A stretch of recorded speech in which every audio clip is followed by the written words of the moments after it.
life, we all have maybe a favorite beach or a favorite scene on the beach, a favorite place to watch the sun rise or set. And did you know you can get that scene in your home so you can look at it every day? Not too hard to do. Yes, and they're all very inspiring. You know, there are so many ways to capture those amazing sunsets, be it a photograph or perhaps a painting. So we are going to introduce to you an artist in Lewes, Abraxas.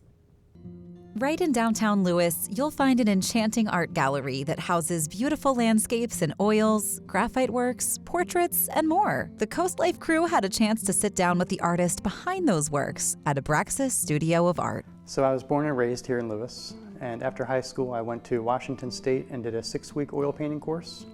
Then basically traveled around the country for about 10 years, just wandering all over national parks looking for things to paint. Then I came back, opened a gallery in Milton in about 2004 and had that for 6 years. And basically decided downtown Lewes would offer more foot traffic.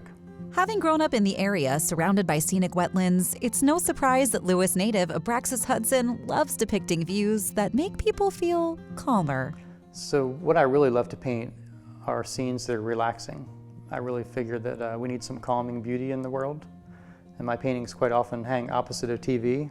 So I'm trying to calm down that chaos in the room, right? That's kind of the idea. Everyone has to start somewhere, and for Abraxas, he fell in love with art at snack time. So my first art memory is painting with chocolate pudding in kindergarten. And I just remember thinking, wow, I can really get into art. My two favorite things, right? Creating something and eating chocolate. So I started painting when I was very small, like most kids. And then I just really stuck to it, and I started showing when I was 14 and 15. And then I just decided this is what I wanted to do as a career path. Artists capture what inspire them most. The same rings true for Abraxas. My favorite painters in history are the Hudson River School painters, and their big thing was glorifying nature with light. What I really love to do is to travel to a place and figure out what's the most iconic scene, or what scene really resonates with me and makes me think of the best essence of a place. So in the Cape Henlopen State Park, I do a lot of paintings in there. I go on walks through there almost every day. And then so I'm trying to figure out a place that really speaks to the natural elements of an area. And then I think about the atmospheric conditions, lighting, sky, clouds, wave conditions, ocean conditions. And then I put all those pieces together and formulate a scene that I think really kind of accentuates the best features of an area. Many artists take different approaches to creating their pieces. For some, it's working from a reference. For Abraxas, it's about working from a feeling. So a lot of times what I'll do is, rather than copy a photograph, I like to really paint my memory or feeling of a place. So if I can paint the spirit of a place that really connects with me, then I figure it may connect with others as well. Abraxas explains his techniques and walks through his mindset when creating a masterpiece. So oil paint is my favorite, basically because it stays wet for a long time, and I do what's called wet on wet. So I'm always blending and formulating within a scene all the various colors that I'll use to create the end product. And it requires a lot of layering, a lot of mixing on the canvas. And oil is nice because you have the option of being both transparent or opaque. So I can do basically what I call experiments, right? I'll just try something, and if it works, great, I'll continue, and if not, I'll try something else. So how does Abraxas create such beautiful works of art? One little piece at a time. I just really take my time. Basically, every square centimeter matters in a painting. So like I do a lot with light. So when you're painting with light, you have to really think about the light source. And then every little aspect of the painting has to correlate to the light source in order for it to be one cohesive piece. So you really have to just zero in on all the little subtleties within the scene to define what's struck by light, what's in shadow, and how the light is interacting with the subjects. My smaller works, a few weeks to a month. My bigger works of art, 5, 6, sometimes 7 months. So how does Abraxas create such beautiful works of art? One little piece at a time. And then once a year I do an oil painting course, which is very similar to the oil painting course I took in Washington State back in 1993.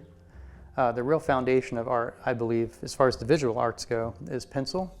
So really learning how to study a scene and differentiate objects within the scene based on tone, texture, the values. You know, you're really trying to figure out how to differentiate subjects within a scene and then make them all come together in a cohesive scene. So observation is really the foundation, and that's what I teach in my classes, how to see the world. So what does Abraxas hope to accomplish with his work? To inspire people to get outside. For me, one of the big reasons I love to paint nature is I really want to inspire people to get outside, and especially to enjoy our parks, our state parks, our national parks. I think that we can all benefit from immersing ourselves in nature and really treasuring the land that was set aside for us to enjoy in perpetuity. So basically the trunk is thicker, it comes up and gets thinner. Same with the branches. They start out thicker and then they get thinner. So your branches are thick and they get thin. So with a tree, you're coming from a thicker trunk, coming up through a thinner series of branches.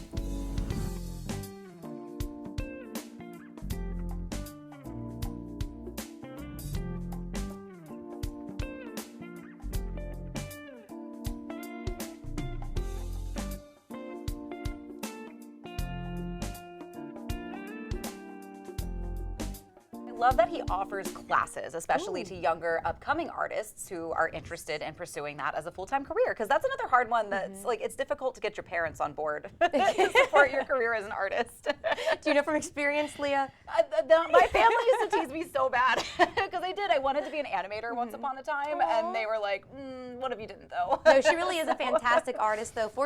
No, you are. Someone like Leah, I think that would be a great gift to give someone, or just a way to treat yourself. Yes. Very cool. Coming up next, we're doing a little bit of shopping. We are. We're going to take you to a one-stop shop to do your shopping. We are taking you to Furniture Gallery and Scrub Apparel Outlet when Coast Life returns.